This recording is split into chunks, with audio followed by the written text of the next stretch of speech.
Okay, hello. Thanks for bearing with the technical difficulties. We're all set up and ready. I'm Shannon Winter. I'm the track lead for this and also the speaker, so I know the next speaker very well. And I am a product marketing manager for Statuspage, and I'm so excited to be here with you today. Picture this. Something in your product breaks. Customers are getting a 404. Tweets and support tickets are flying in. Support teams are drowning in the tickets, while dev teams are investigating and trying to fight the fire. After a while, everything gets resolved, but the damage has been done. It turns out that there was a link pointing customers to file support tickets when they hit the product error, instead of pointing them to a status page like normal, which meant 5 times the normal support ticket volume, meaning slower response times and some pretty mad customers. Dev teams got together for a post-incident review to talk about what happened, what went wrong, how to make sure it never happened again. But support's not really part of those meetings, so they never even talked about this link error, this massive flood of tickets. That's not really dev's wheelhouse. In this case, support was the huge missing piece of the puzzle. With no meeting or process in place to come together, the rift between what we'll refer to as technical and non-technical teams just grows larger. This scenario I just talked about might sound like something I made up to tee up my talk, but it's real. It actually happened to the teams that build and support our Bitbucket product.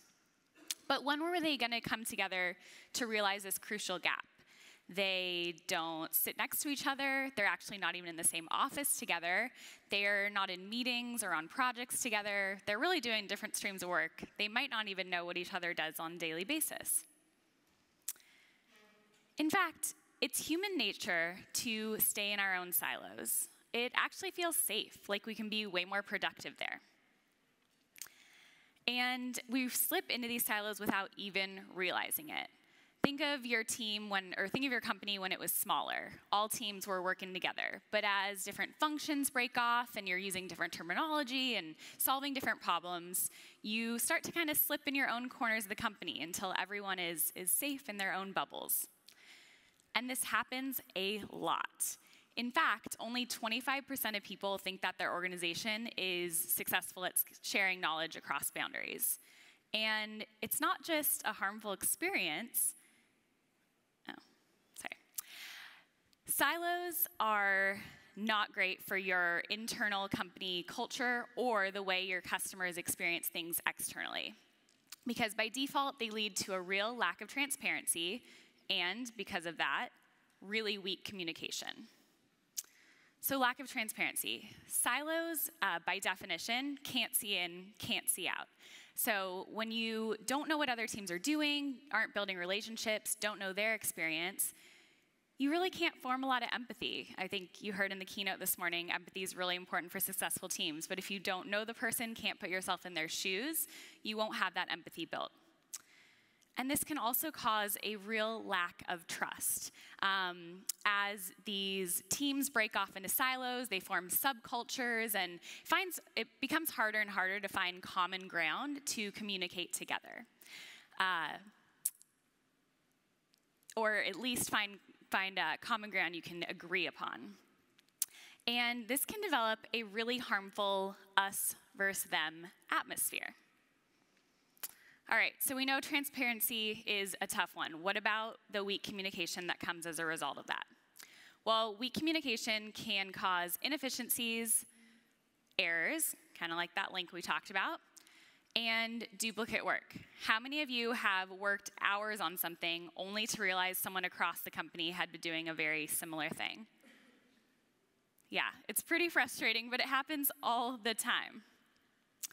86% of employees blame ineffective communication for most failures in the workplace. That's pretty staggering. And it's not just a bad experience for teams, it costs the company a real monetary loss. Imagine saving over $500,000 just by talking better.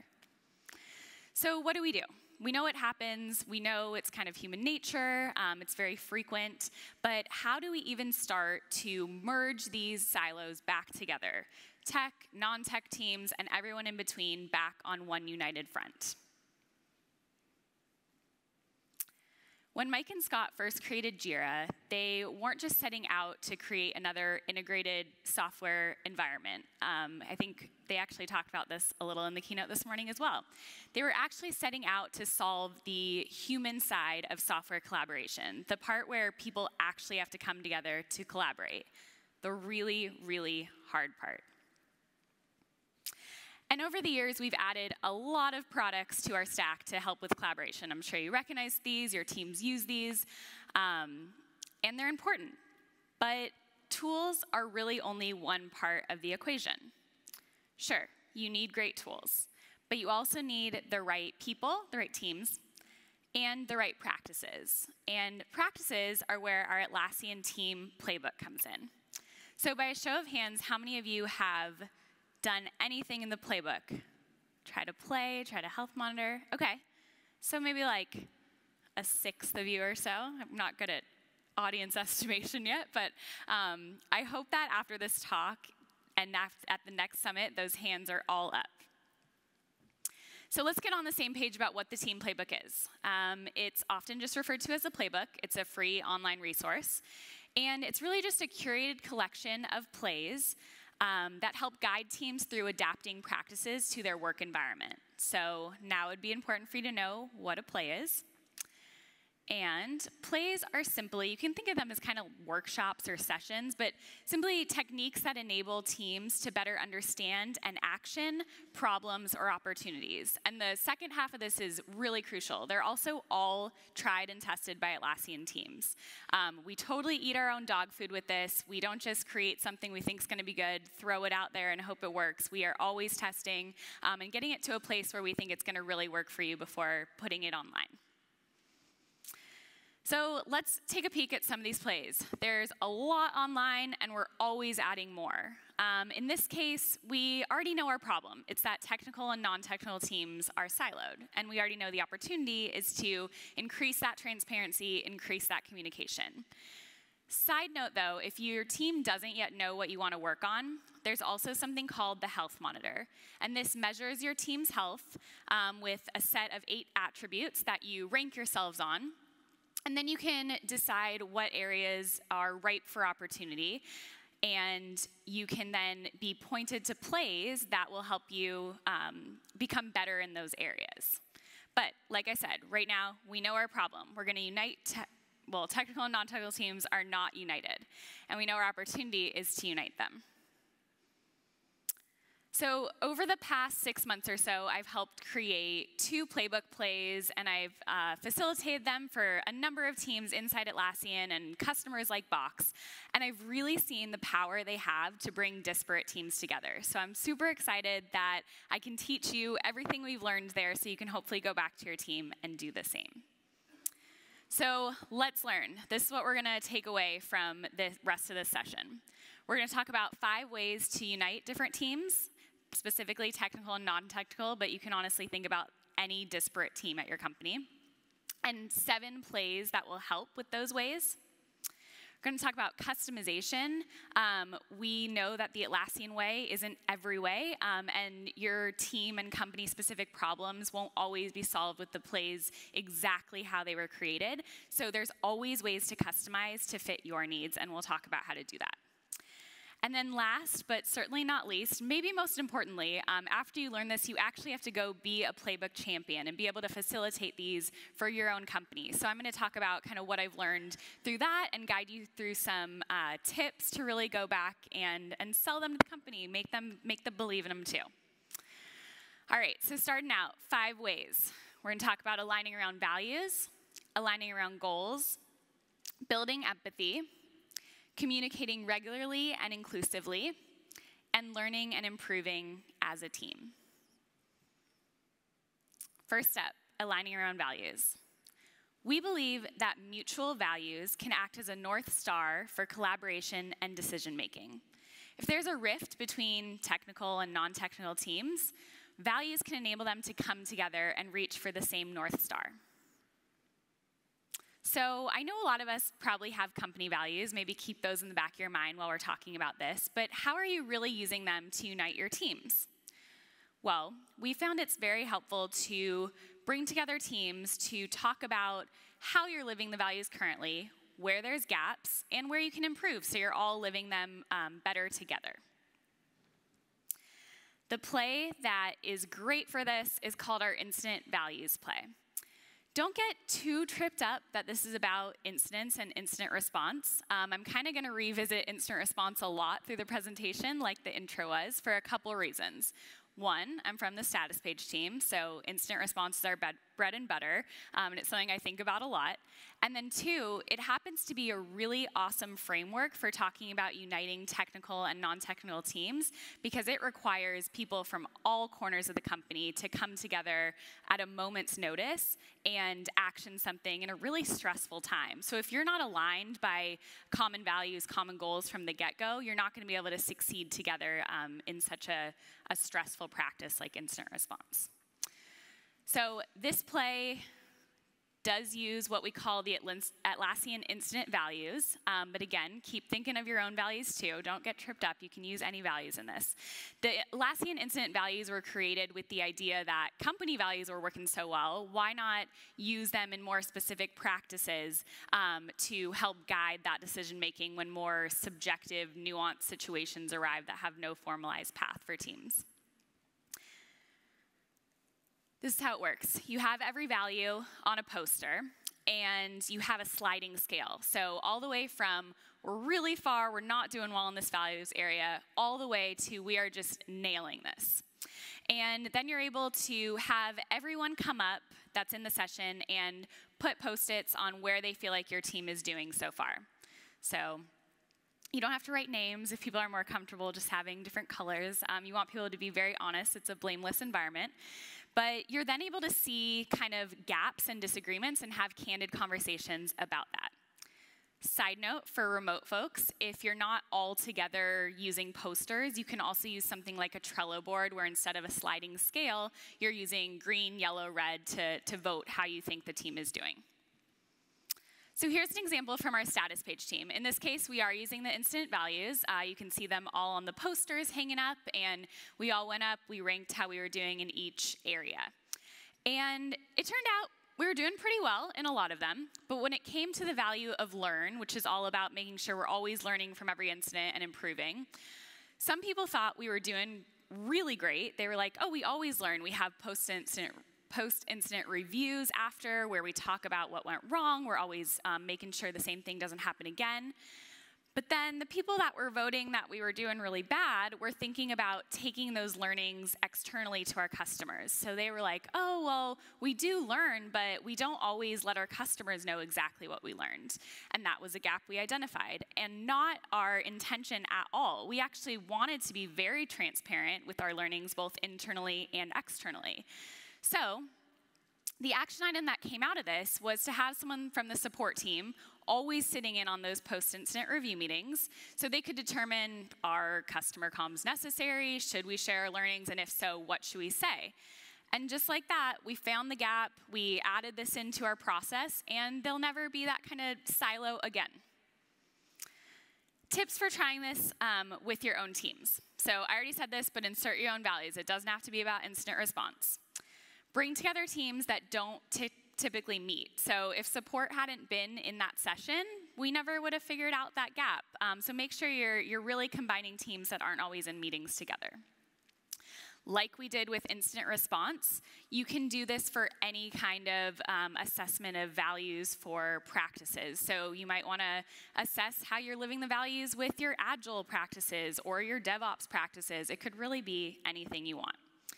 And like I said before, remote-friendly tip, use a Trello board. We want everyone to be involved, and a lot of times that means it's not someone in your office, so don't let the posters I talked about stop you from trying this play. All right, so we're starting aligned with values, but we can't just start aligned. We need to stay aligned throughout our work. And that's where goals come in. We believe that bold goals encourage teams to reach beyond their comfort zones and clear obstacles in their path together.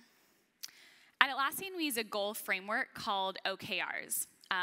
We're joined by companies like Google and Netflix and Amazon, but they're pretty simple. The O stands for objective. It's just what you're trying to achieve. And the KR is your key results. So these are measurable outcomes that state the impact you're going to have if you reach that objective. So usually there's some kind of number, like a measurable number that you're going to achieve. And they're always stretch goals, never slam dunks. Because remember, we're always reaching for those bold goals. But something about OKRs, and really about goals in general, no matter what framework your company uses for goal setting, is that they're usually very insular to your team. What if you created shared OKRs, or shared goals, insert your goal name here, with another team across the company? In this case, they become glue that bonds otherwise disparate teams together, and they actually become a strategic communication tool that allows you to make sure you're staying focused as a team as you go. So, surprise, we have an OKR play, and this is great because it walks you through exactly how to set the goals, who to include, how to make sure you're reaching enough in that stretch goal I was talking about, how to check in on progress throughout the quarter. And nothing's stopping you from making them cross-functional. You really just need to invite those people in when you're setting them. So here's an example. An internal company objective could be that your whole company wants to provide world-class help to all employees through internal service desks. So I don't know about your teams, but at Atlassian, we definitely use Jira Service Desk a ton for pretty much every request from every team. That's how we get help.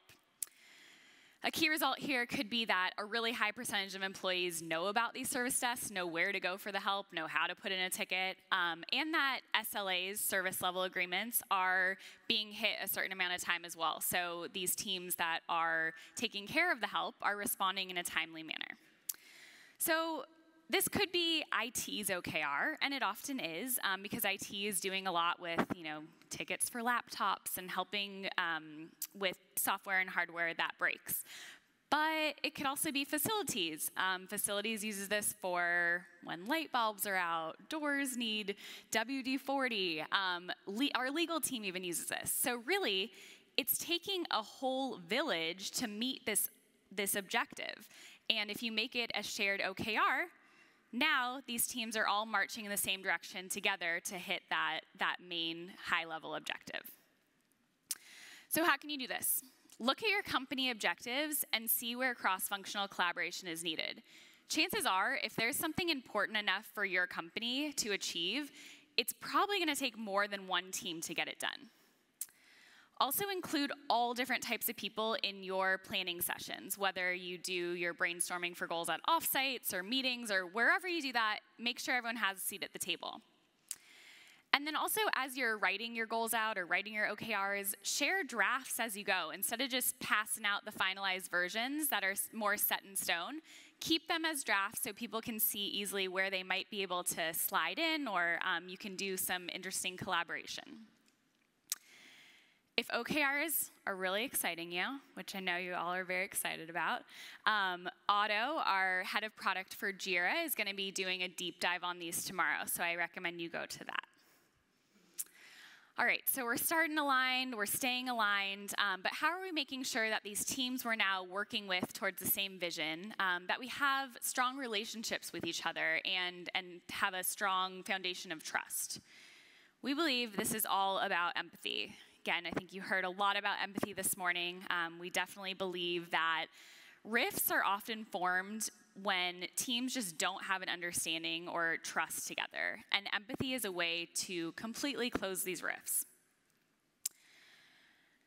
We think that if you can learn what other teams do and put yourself in their shoes, you'll build the relationships necessary. And building empathy can sound a little touchy-feely, can sound a little like, how do I tangibly do this? And that's why it's great that there is a play where we think you can walk your team through it, and instead of just saying, like, go out and build empathy, there's a way to actually step-by-step make it work. This is called our roles and responsibilities play. And the goal of it is twofold. One, you're just learning what other people do in general, learning what their roles are on a daily basis. And then two, you're learning how you all can better interact now that you know what everyone is responsible for. So it's really interesting because you start by listing out what you do. Easy enough, like most of us know what we do on a daily basis. But it becomes extra interesting when, in the second part, someone else writes out what they think you do. And it can be kind of funny, kind of painfully humbling to figure out that a lot of times there's not a lot of overlap there. So even just this step one is very eye-opening. But step two is where the real magic comes in, and this is an interaction map. This is from a real session one of our customer support teams ran. They brought in product, dev, SRE, all these different technical and non-technical teams together to see how they were currently interacting and how they could kind of make that better. So sometimes the play just shows you need to communicate more. Sometimes it's that you don't have a balanced team. You need to shift in some areas. Whatever it is, you can then work on a framework together to figure out how you can make sure you're all using your skills appropriately and working the best you can together. So boom, silo down. Tips for this. Try it with your immediate team first. You'd be surprised that even the people in your own team, you might sit right next to them, they don't fully know what you do. So do it there and then expand to different teams.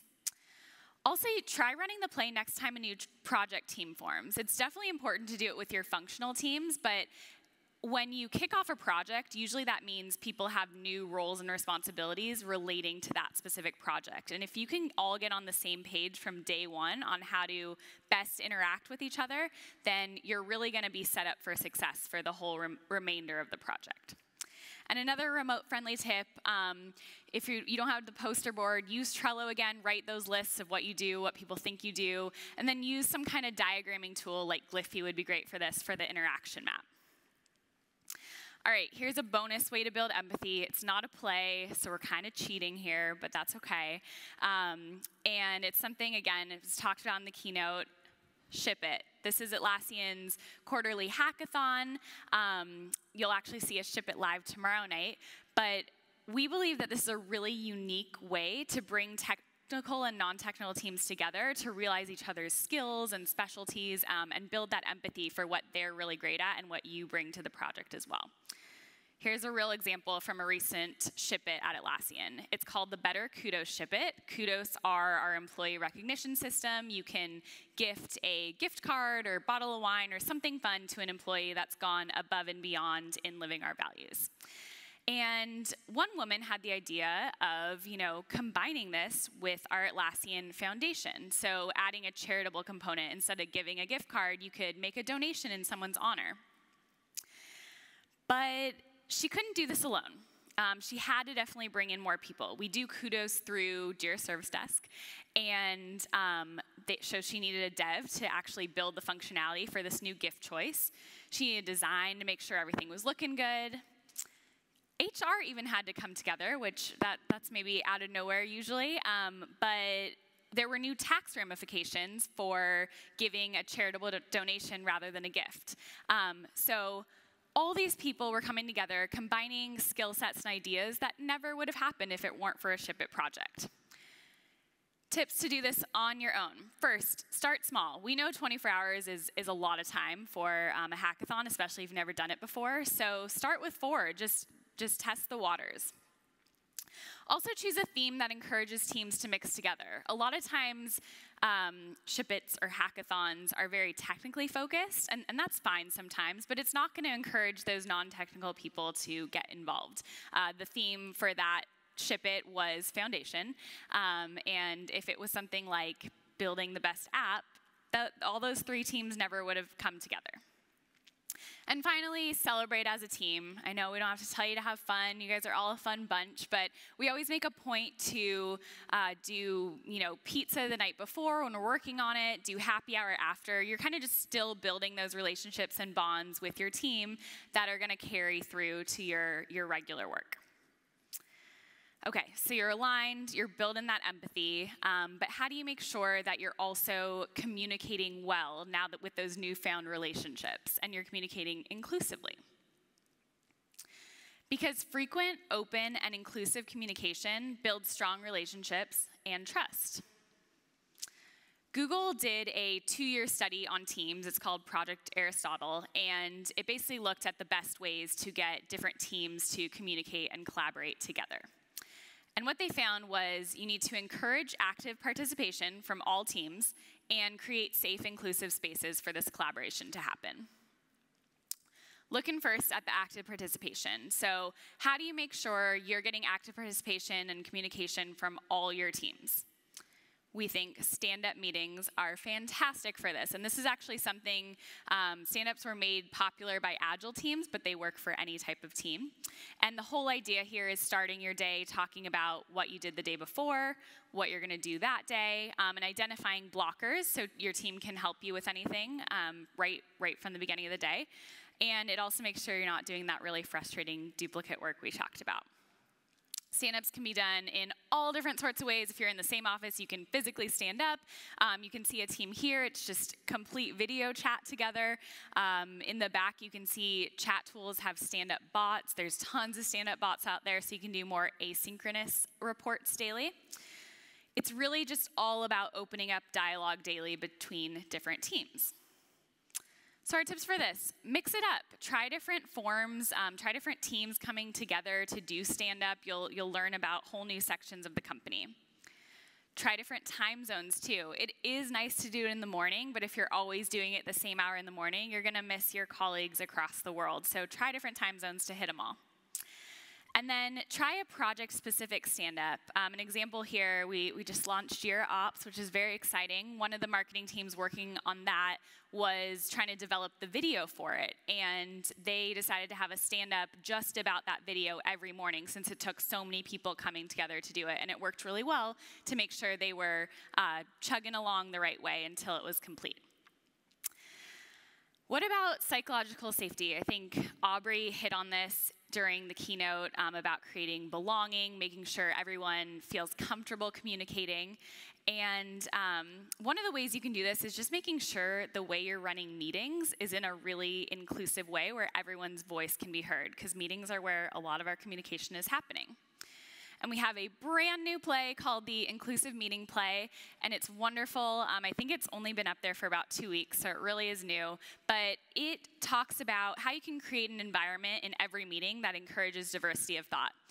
And it walks you through things you can do before, like setting detailed agendas, things you can do during, like having equal seating, things you can do after, like doing proper follow-up items. I'm not gonna go too deep in them because I have another talk to pitch to you.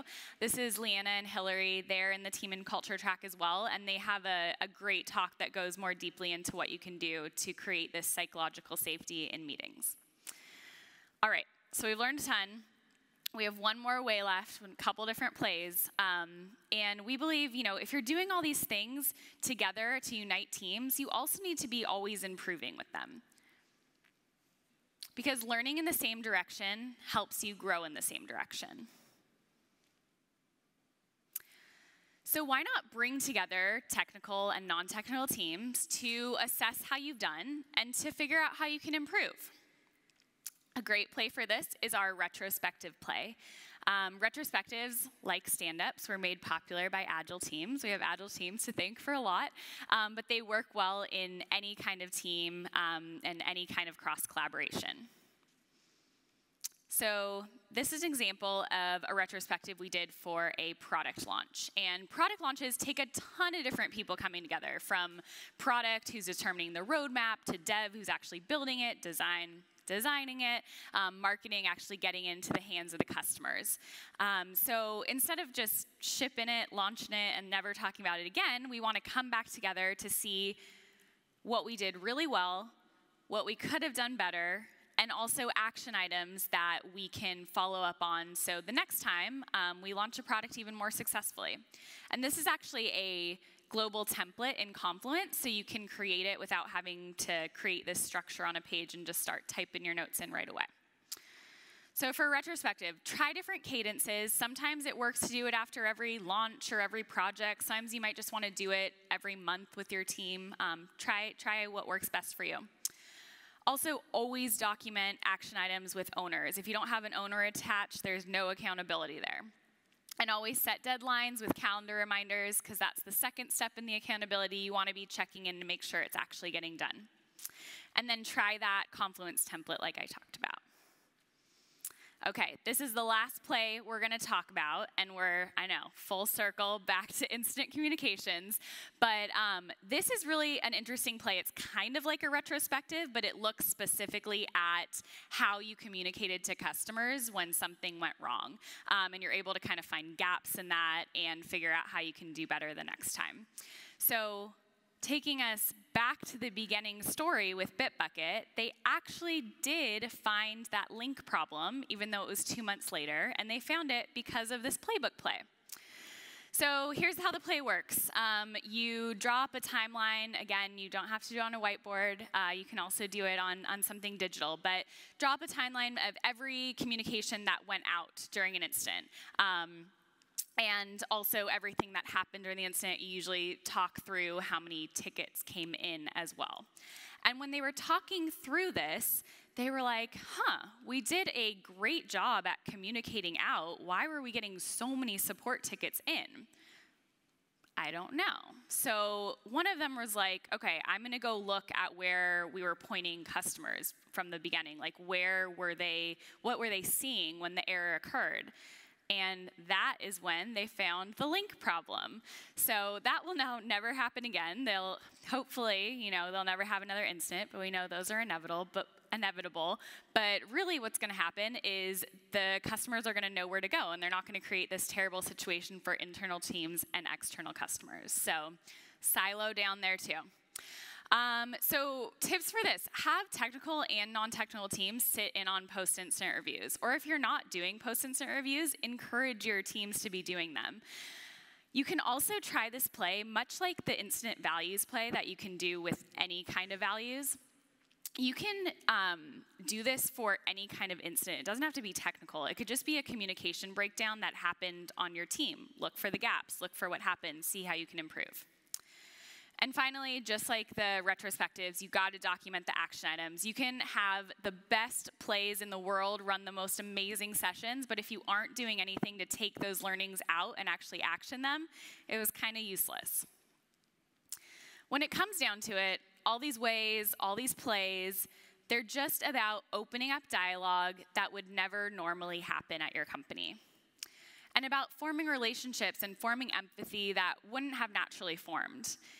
It's easy to think your team has it rough when you're in the trenches day in and day out, but by aligning around goals and values, building empathy, communicating regularly and inclusively, and also always learning together, you're gonna knock down those silos and be united. It's good for your team, it's good for your customers, and it's great for the company. So just like that, rifts get patched, and instead of that us versus them mentality, it's now we. No presentation's complete without a sweet puppy and kitty image. All right, so you know how to unite people, you know the plays that are gonna help you, but how do you actually bring this to your company? How do you become a champion? A lot of customers tell us, like, we love these, but we really don't know how to start. That can be a real blocker. So here's our tips. Start small. I know I ran through a lot of plays, wanted to cover as much as we could, but you don't have to go back and say, like, I have 7 plays, we're gonna do them all. Just start with one that you think would be impactful and build from there. And then find allies that are interested in it as well, and together spread the word in any way you can. Talk about the successes you had, write a company blog about it, talk about it in meetings, whatever you can do to rally the troops. And like I said, most importantly, practice that facilitation. So all of the plays have tips for preparation for the facilitator, so you can walk through ahead of time kind of what you need, what you're gonna be doing. And we truly believe that anyone can learn to be a kick-ass facilitator. And I have all the tips for you, all in gifts, so hopefully that helps. But number one, like I said, preparation's key. The prep is just as important as the play, so spend the right amount of time prepping. You can even grab a friend, grab another teammate, and do kind of a mock play before you go in a real session, so you know that you're able to take your team through the right journey with the playbook. Also, customize it. I know we went through a lot of customization tips, but those aren't all-inclusive. Like, you might have amazing tips on how to make your own, and you should do it. These aren't set in stone. We want you to make them yours. And let us know what helps. We could end up adding your ideas to the Atlassian playbook. Also, take 5 minutes to break the ice, especially if you are bringing together teams that don't normally meet, which we hope you are. You don't just want to dive right in. You want to get to know them just for a quick second first. Our team, in our team meetings, we know each other, but we always break the ice starting with some kind of silly question. So anything from like, what food could you not live without, to what's your favorite family tradition? Something really quick, really easy. It doesn't have to be this whole icebreaker extravaganza, but get to know each other a little first. And then grab a fast typer to take notes, preferably someone that is not actively participating in the play, because a lot of amazing ideas and dialogue is going to come out that you'll want to document and remember. And you want to have that, but you also don't want someone in the session busy doing that. So grab a friend to help. Also, obviously, the facilitator will be talking, but in many times during the play, silence is golden from the facilitator. We have found in so many sessions that when a facilitator takes a step back and just lets teams figure things out for themselves rather than like over-guiding them, that's where the real nuggets come out. And finally, don't skimp on the finale. Every play has some kind of wrap-up session. That's usually how you take these action items and really bring them back to your teams after the play. So don't skimp. We've had it happen where we run out of time, and that's okay. Just make sure to schedule 15 or 20 minutes at another time to really properly wrap it up. So you have the tools and you have the tips. Now you just have to go hone those practices with your team. We really believe you can do it. You got this. Even if you're scared of facilitation, we know you can do it. So by a raise of hands, who thinks that at least one of these plays could help unite teams at their company? Okay, that's great. That's what we like to hear. Well, reach out if you need a little extra help, or if you even want us to come help you run a play. We're usually open to doing that. And make sure to keep us updated. Tweet us, let us know how it's going. Let us know all those customizations you're doing. And we can't wait to hear about your experience. Thank you so much. Thank you. It looks like we're already over time. But if you have questions, come find me after. You have a little break right now, so we have time to chat. Thank you.